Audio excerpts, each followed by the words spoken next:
The Galaxy S26 Ultra is already getting people excited, and not just because of its features. One big reason people are talking about it is its new design, especially the large camera bump on the back, something fans are calling the camera island. At first, it might sound like a bad thing. A bigger camera bump, that's usually seen as a downside. But in this case, it might actually be a good thing. Let's look at why.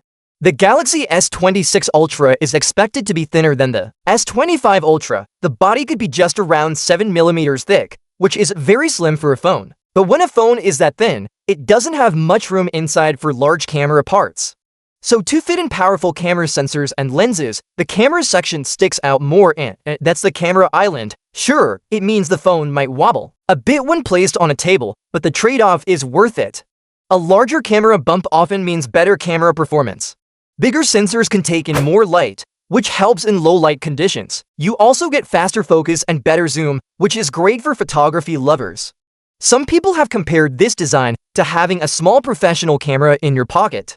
Yes, the camera sticks out more, but the photos you can take with it could be worth the extra size. Interestingly, this design also seems to follow the trend of Samsung's other phones. The Galaxy Z Fold 7 and Galaxy S25 Edge both have thin designs with big camera modules, so it makes sense that the S26 Ultra would do the same.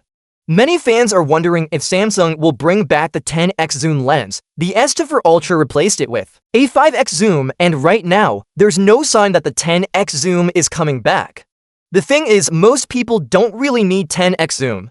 The 5x lens works well for daily use and still gives you sharp results, especially with a high-resolution sensor helping out. Even without 10x zoom, Samsung's cameras are some of the best.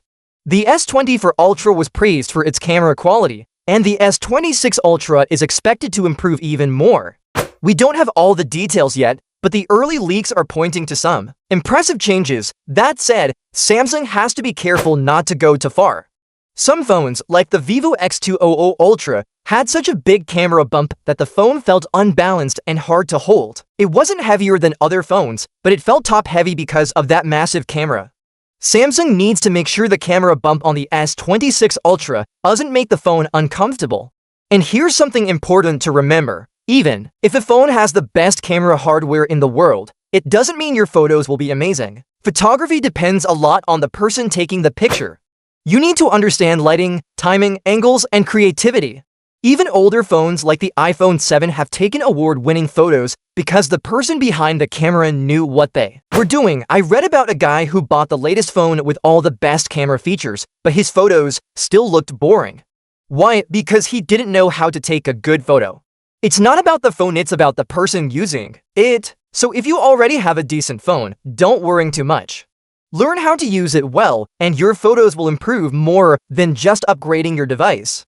But for those who do want the best camera hardware, the Galaxy S26 Ultra is shaping up to be a serious contender. The big camera bump might look odd to some people, but if it brings better photos, it could be totally worth it. Let's hope Samsung balances style, comfort, and performance in the final version. If they do, the Galaxy S26 Ultra might just be the best camera phone of 2026.